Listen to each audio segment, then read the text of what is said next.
This was in October. Now, these were the pictures which were shown to the court this morning. What the council have said is that Mr. Dornan's skating was dangerous and it was a nuisance to pedestrians. Now, he has decided to go skating in the town centre because, in his words, skating is his reason for being.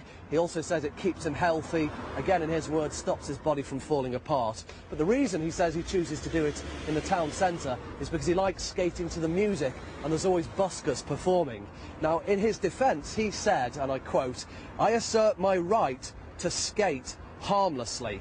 And again, he went through all of these CCTV pictures describing how he was weaving between various people, giving them room, slowing down, avoiding potential hiccups. All of this evidence was heard in court today, but the crux of the case was this. Did other people see it as a nuisance? Did other people see it as dangerous, even though he himself said that it wasn't dangerous? I mean, really, those pictures are just quite extraordinary. He does appear to be going at some speed as well.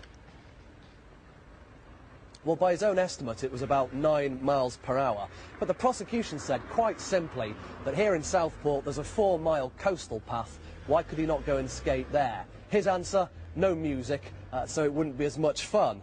What the prosecution said, that this is the busiest street here in Southport, and he was skating at lunchtime, the busiest part of the day. And ultimately, after a great deal of discussion and argument, and I have to say at times Mr. Dornan was told by the magistrates here to be quiet, to stop interrupting. He was eventually found guilty on both counts of dangerous skating on the 3rd and the 16th of October. Now, he has been fined £300, but ordered to pay costs of £1,800. So that's more than £2,000.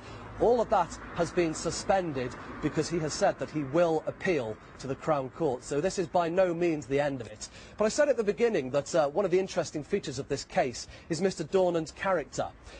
They were discussing in court letters that he'd sent to the police, and he was asked to read out some of those letters. Let me just give you a flavour. He said that on a couple of occasions when he'd been skating in the town centre, he'd had heated discussions with his fellow geriatrics. He suggested that they were jealous of the fact that he could skate, and he said, and this is again a direct quote from him, "Skater haters should hobble back home to take their medication and to watch Countdown."